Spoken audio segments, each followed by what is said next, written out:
Open this goddamn gate, or I'll rip it out myself. My fist slammed the steel so hard pain shot up my arm. The keypad blinked ERA in mocking red. Behind the barrier stood a woman in a crimson blazer and red heels, clipboard clutched like a weapon, smiling like she'd just won something. "Mr. Sullivan," she said, voice ice smooth. "Residents only. You'll need authorization." "Authorization to my own property?" I was shouting now, hand shaking. "That road's been in my family 40 years. Not anymore." She stepped closer, heels clicking. "I'm Vivian Drake, HOA president. We control access now.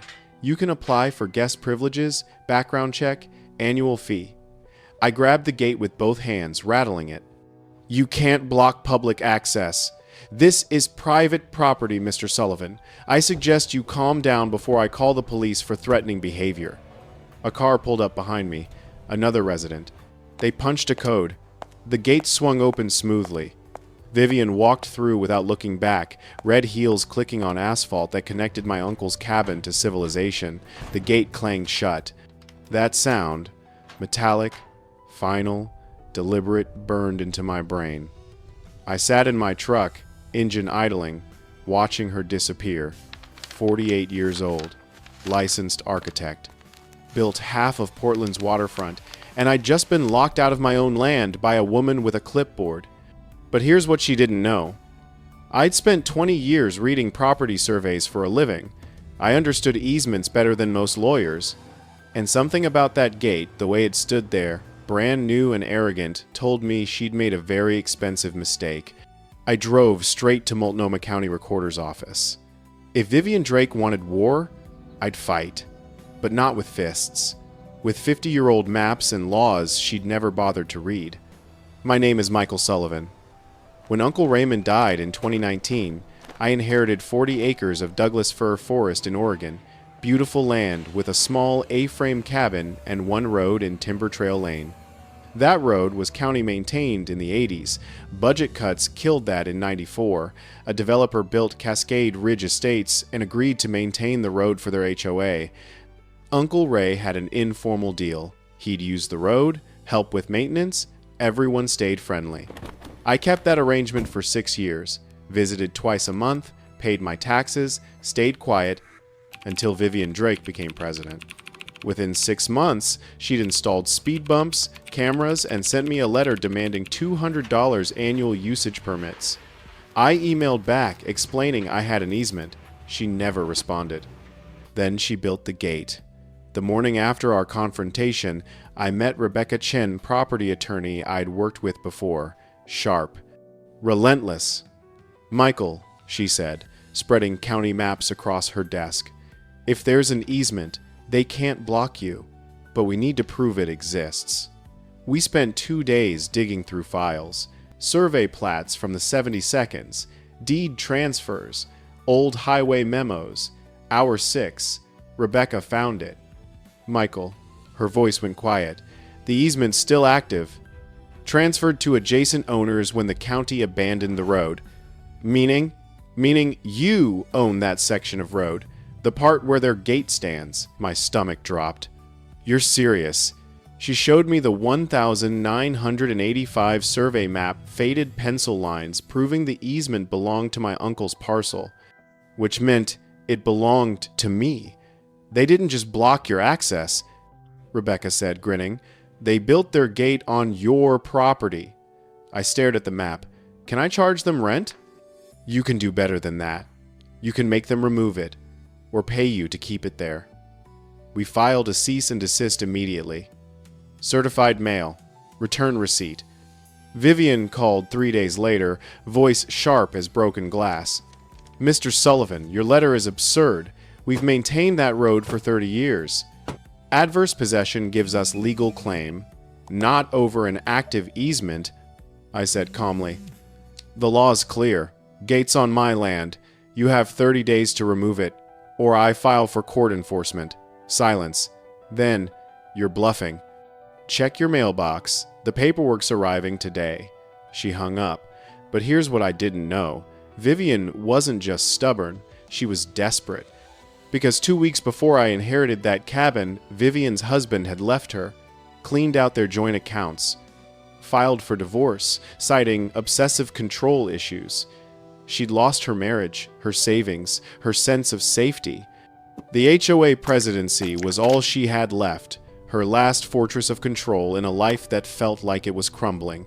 That gate wasn't about rules, it was about power, and she'd die before admitting she was wrong. When the certified letter arrived, Vivian didn't back down. She hired David Renshaw, expensive attorney known for grinding opponents into dust. His first email was pure intimidation. Your easement claim is fraudulent. We'll pursue damages for harassment and abuse of legal process. Withdraw immediately or face consequences. Rebecca just laughed. Empty threat. They know they're wrong. But I wasn't laughing. Because that weekend, I drove up to the cabin and found county inspectors crawling over my property. Michael Sullivan? One asked. We received complaints about unpermitted structures, septic violations, and endangered species habitat destruction. What? This cabin's been here since 1987. We're required to investigate all complaints. Could take 6 weeks. 6 weeks of inspectors meant 6 weeks of restricted access. And the complaint forms? Filed by concerned citizen from an Arizona address. Vivian was fighting dirty. That night, I called Rebecca. She's trying to bury me in bureaucracy. Good, Rebecca said. Means she's scared. Let's file for emergency injunction, force the gate open while the easement case proceeds. Will it work? If the judge sees their obstruction as bad faith interference, which it is, the injunction hearing was set for 2 weeks out. In the meantime, I was locked out dependent on sympathetic residents punching in codes. One was George Carter, elderly man who'd helped me before. Michael, he whispered one evening at the gate. Vivian told the board, you're trying to extort the HOA. Half of them believe her. What about the other half? They're afraid to say anything. She's volatile. Threatened to sue anyone who sides with you. I felt something cold settle in my chest. Not anger, fear. What if she won? What if the judge didn't believe the easement? What if I lost the cabin? What if Rebecca's voice cut through my spiral? Michael, stop. The law's on your side. Trust the process. But trusting the process felt impossible when the gate stood there every morning mocking me. The injunction hearing came. I wore my best suit. Vivian arrived with Renshaw and 2 board members, dressed like they were defending a Fortune 500 company. Judge Patricia Goodwin listened to both sides. Rebecca presented the easement documents methodically. Renshaw argued adverse possession and good faith road maintenance. Then the judge asked one question. Mr. Renshaw, do you dispute the existence of the easement? We dispute its current validity. That's not what I asked. Does the easement exist? Long pause. Technically, yes, but then your client built a gate on land they don't own. Bang. Gavel. Injunction granted. Gate remains unlocked, pending full trial. Vivian's face went white. Outside, Rebecca squeezed my shoulder. We just won round 1, but I knew this was far from over. That night, driving through the now unlocked gate, I felt something I hadn't expected. Guilt. Vivian had looked broken in that courtroom, defeated. And part of me, the part that wasn't furious about being blocked, felt sorry for her. Was I becoming the thing I hated, using law as a weapon instead of justice? I sat on the cabin porch, wrestling with that question until dawn.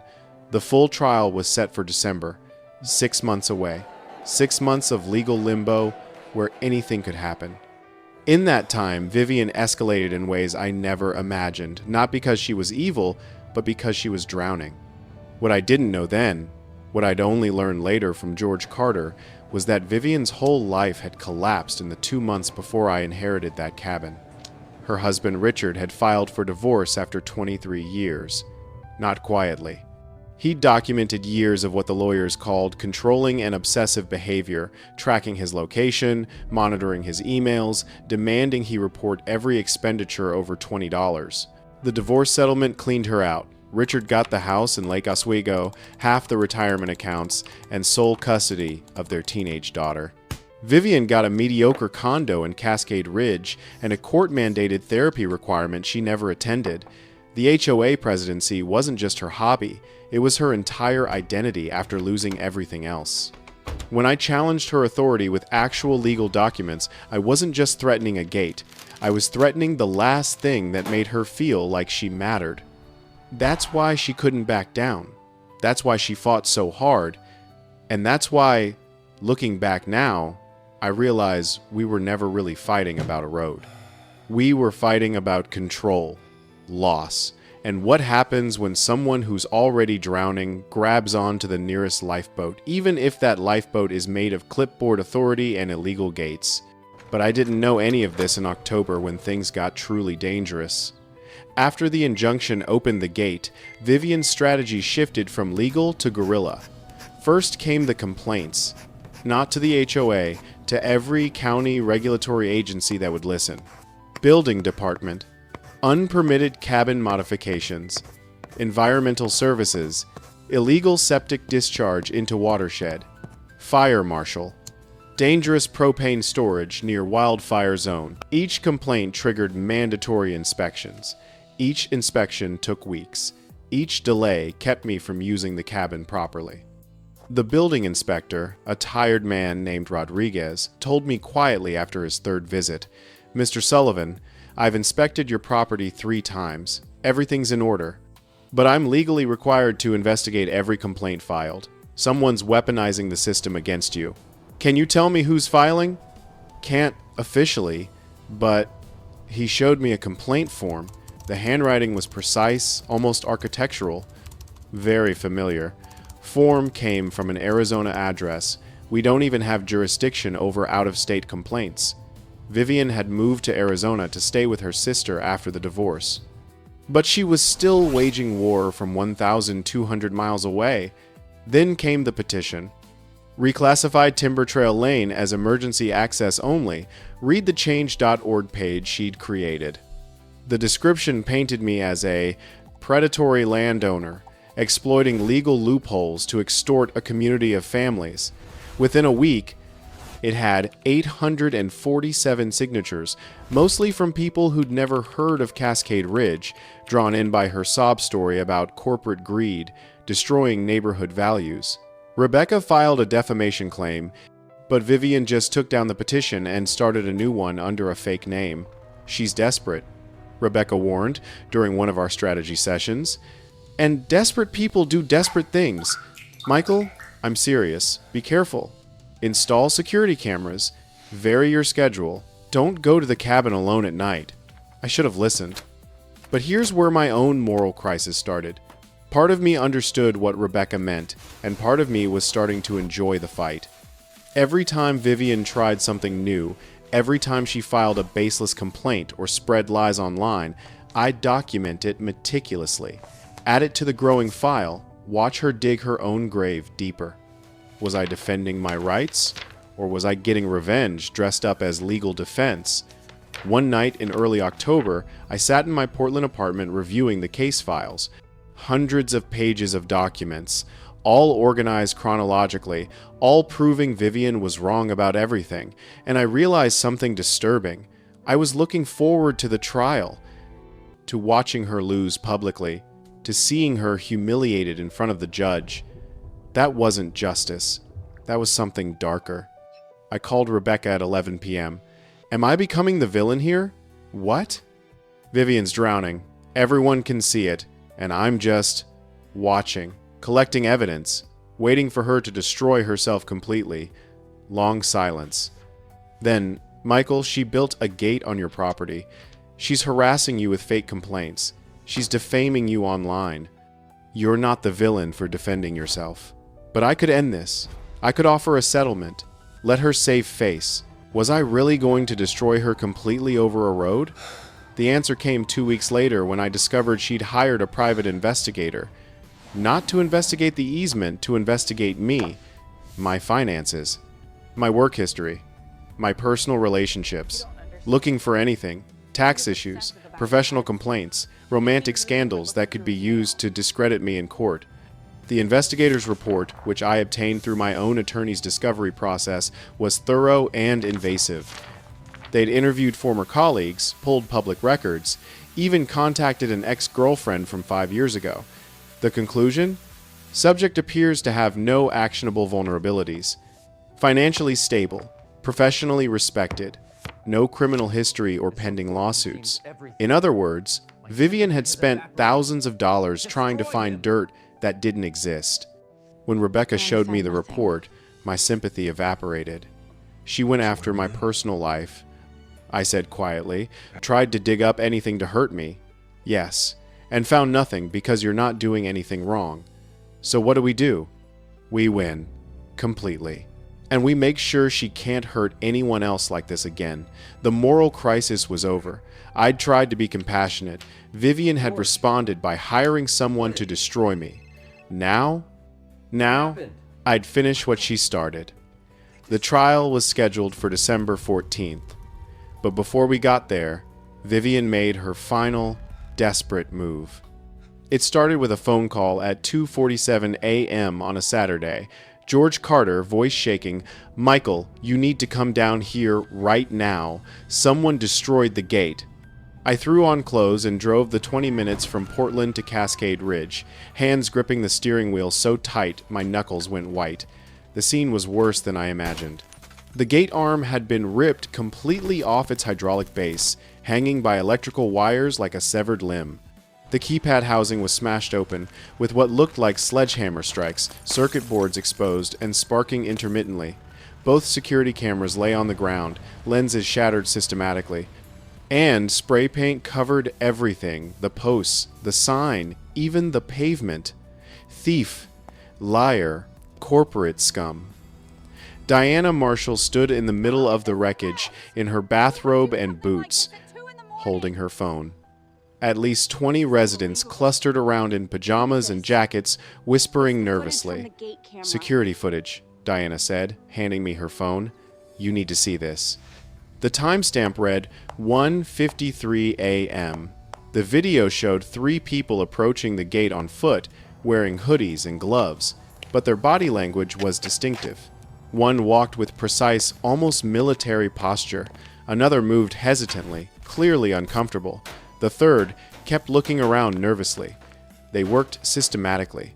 First the cameras, 3 sharp strikes, each with a crowbar. Then the keypad prying until the housing popped free. Finally, the gate arm itself, one person holding a flashlight, while another levered the crowbar under the hydraulic cylinder. The mechanism snapped with a spray of fluid visible even in the dark footage. Then came the spray paint, and that's when I recognized them. The leader pulled back her hood for just a moment to wipe sweat from her face. Silver blonde hair caught the security light. Vivian Drake. Her 2 companions were former board members, Peter Chen and Margaret Sullivan, no relation to me, both of whom Vivian had recruited during her presidency and who'd been voted out along with her. After finishing the destruction, Vivian stood there for a long moment, staring at her work. Her shoulders were shaking. Then she spray painted one final message across the gate's base. "You took everything. Oh God," Diana whispered. "She's completely lost it." The sheriff's department arrived 20 minutes later. I showed them the footage. They made calls. And by 6 a.m., all 3 suspects were in custody. Vivian was arrested at her sister's house in Scottsdale. Peter and Margaret were picked up at their homes in Cascade Ridge. All 3 were charged with felony criminal mischief, conspiracy, and criminal trespass. The bail hearing was Monday. I wasn't required to attend, but Rebecca thought I should. "Let the judge see what you've been dealing with," she said. So I went. Vivian stood in the defendant's area wearing an orange jumpsuit, wrists shackled. She looked 10 years older than at our gate confrontation 6 months ago. Thinner, grayer, hollow. When the prosecutor read the charges, listing the $18,000 in damages, Vivian's attorney, a public defender who looked exhausted, tried to argue for reduced bail. "Your Honor, my client has no prior criminal record. She's not a flight risk. She lives in Arizona and destroyed property in Oregon," Judge Goodwin interrupted. That's exactly what flight risk means. And the premeditated nature of this crime recruiting accomplices, traveling across state lines, conducting surveillance, suggests she's dangerous when motivated. Bail was set at $50,000. Vivian couldn't make it. Sat in county jail for 5 days until her sister wired the money. But here's what broke my heart. When they released her, local news cameras caught her leaving the jail. And she looked directly into one camera and said, "He took my life. I had to take something back." That quote played on every Portland news station for a week. Some people called her a villain. Others called her a victim. The comment sections were brutal. This is what happens when corporations exploit HOAs. She's clearly mentally ill. Why isn't anyone helping her? I hope she goes to prison. Destroyed property because she lost a lawsuit? Pathetic. I stopped reading after that, because none of them understood what I was starting to realize. Vivian Drake had been drowning long before I ever challenged her gate. The divorce, the financial ruin, the loss of her daughter. The HOA presidency was the last thing keeping her head above water. And when I knocked that away with legal documents and property law, she'd had nothing left to grab onto. Nothing except a crowbar and 2 equally desperate friends. The trial, both the civil case for the easement and the criminal case for vandalism, happened simultaneously in January. I testified in both. In the civil case, Rebecca presented our easement documentation so thoroughly that Vivian's attorney barely cross-examined. The judge ruled in our favor within 20 minutes of closing arguments. The easement was legally mine. The gate was on my property. The HOA owed me damages plus court costs. And then the real blow. The judge ordered the HOA to either remove the gate entirely or negotiate a lease agreement paying fair market rate for continued use. Fair market rate? $500 per month for unlimited access. In the criminal trial, things got uglier. The prosecutor showed the destruction footage on a large screen, Vivian crying as she watched herself swing that crowbar. Peter and Margaret took plea deals and testified against her, explaining how she'd convinced them I was stealing HOA property and they were reclaiming community assets. Vivian took the stand in her own defense. Her attorney had clearly advised against it, but she insisted. "Your Honor," she said, voice trembling, "I know what I did was wrong legally. But this man used technical loopholes to extort my community. He found some old map and suddenly claims he owns a road we've maintained for 30 years. He's charging us monthly rent for access we've had for decades. How is that justice?" The prosecutor stood. "Mrs. Drake, do you dispute the existence of the recorded easement?" Long pause. "No. Do you dispute that the gate was built on Mr. Sullivan's property?" "Technically, no, but did you obtain Mr. Sullivan's permission before building it?" "We didn't think we needed." "That's a no."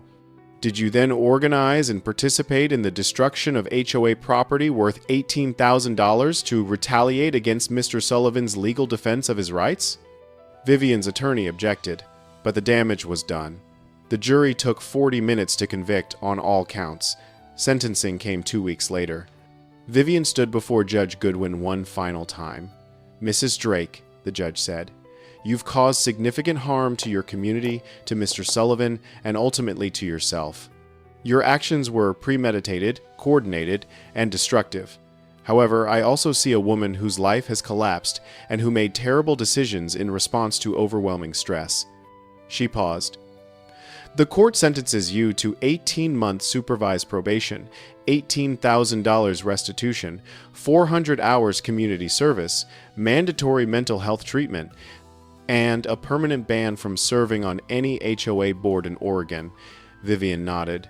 No tears, no reaction, just acceptance. As they led her out, she glanced at me one time.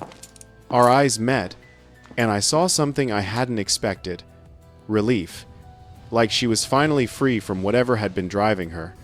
3 months later, I received the call from George Carter that I'd been half expecting and fully dreading.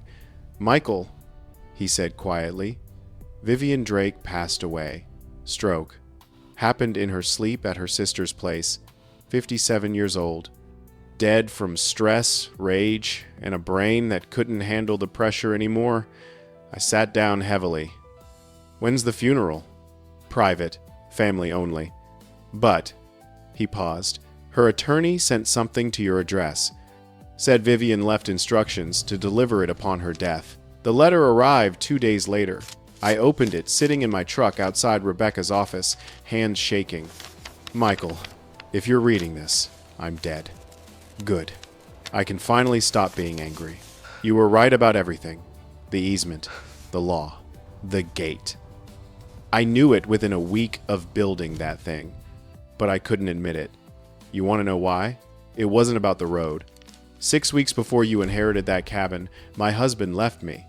Took everything the house, half my money, custody of my daughter. The therapist he made me see said I had control issues. He said living with me was like living in prison.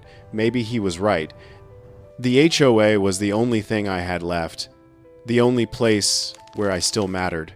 Where people still listened to me. And when you showed up with your documents and your attorney and your rights, you weren't just threatening a gate. You were threatening the last thing that made me feel like I wasn't completely worthless.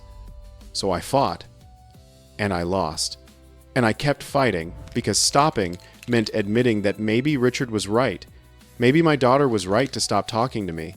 Maybe I really was the problem. The night I destroyed that gate, I knew it was over. I knew I'd lose everything, but at least I'd feel like I'd done something.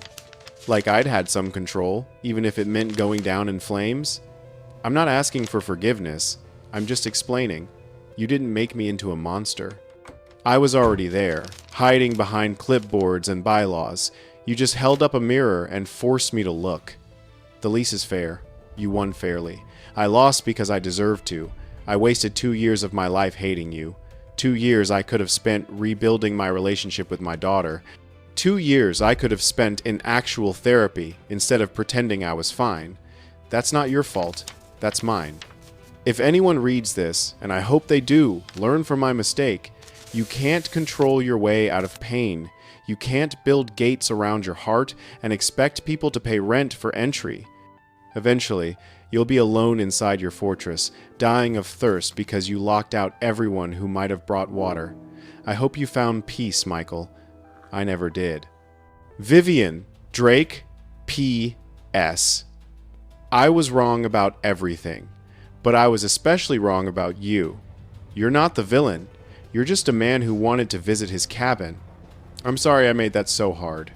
I read the letter 3 times, crying in a parking lot at 2 p.m. on a Wednesday, while people walked past my truck pretending not to notice. Because Vivian Drake had just taught me the hardest lesson of this entire ordeal, winning doesn't always feel like winning. Sometimes it just feels like surviving something that nobody should have had to survive. That night, I drove up to the cabin one last time. The gate stood there, repaired by HOA insurance, functioning perfectly. I punched in the code George had given me. They'd finally added me to the authorized list. The gate swung open smoothly, but driving through felt different now. The monthly rent checks had started coming $527.50 with inflation adjustments, about $6,300 annually, enough to cover property taxes and cabin maintenance. But sitting on the porch with Vivian's letter in my jacket, the money felt meaningless. So I called Diana Marshall. I want to do something with the lease payments. What kind of something? Start a scholarship fund.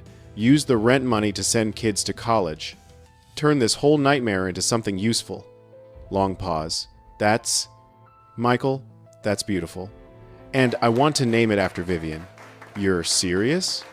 Dead serious. Call it the Vivian Drake Memorial Scholarship.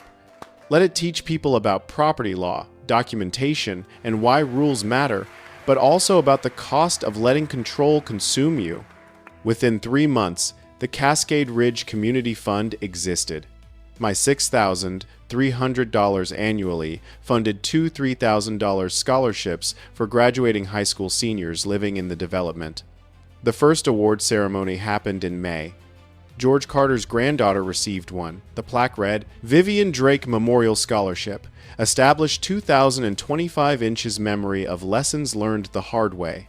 George pulled me aside afterward, eyes wet. You didn't have to do this. Yes, I did. Because Vivian was right about one thing. She wasn't the villain. She was just a person who lost everything and made terrible choices trying to get something back. You're more forgiving than most people. I'm not forgiving. I'm just trying to make something good out of something awful. That spring, I made my final decision. Sell the cabin. Not because I didn't love it, not because of bad memories, but because I realized I didn't need it anymore. The lesson Uncle Raymond wanted to teach me about standing firm, about defending what's yours, about justice over convenience, I'd learned it. A young family bought the property in June. Husband, wife, 2 kids. They loved the A-frame, the creek, the Douglas firs. The lease transferred with the deed. They'd receive the monthly payments, which would continue funding scholarships indefinitely. On my final visit, I walked down to the gate one last time. It stood there exactly as it had when Vivian first blocked me 18 months ago. Black steel, digital keypad, security cameras watching. But now, it meant something completely different. Not obstruction. Not victory. Just a reminder that laws exist to protect everyone, even the people who don't know they need protecting yet. And that sometimes winning costs more than losing ever could. I took one photo. Sent it to Rebecca. The gate that teaches. Her reply came instantly. More than most people learn in a lifetime. Proud of you. Driving away from Cascade Ridge for the last time, I saw they'd added a small plaque beneath the community sign, where community means respecting rights and each other. Vivian would have hated the first part, but maybe, just maybe, she would have understood the second. Because in the end, we'd both learn the same lesson from opposite sides. You can't control what you don't own. Not land, not people, not life. The gate still stands. The scholarships still get awarded. And every month, $527.50 gets deposited into a fund that teaches kids about property law, documentation, and the importance of asking for help before you drown. That's not revenge. That's not even justice. That's just what happens when 2 people fight over a road and one of them learns too late that some battles aren't worth winning. Because the gate was never really about access. It was about control, loss, and what happens when you build walls around your pain instead of doors to let healing in. Vivian Drake built a gate to keep me out. But in the end, she's the one who got locked in. And the monthly rent I collect? It's not payment for a road, it's tuition for lessons nobody should have to learn this way. Funded forever by the woman who taught me that winning isn't always about being right. Sometimes it's just about surviving long enough to forgive both of you.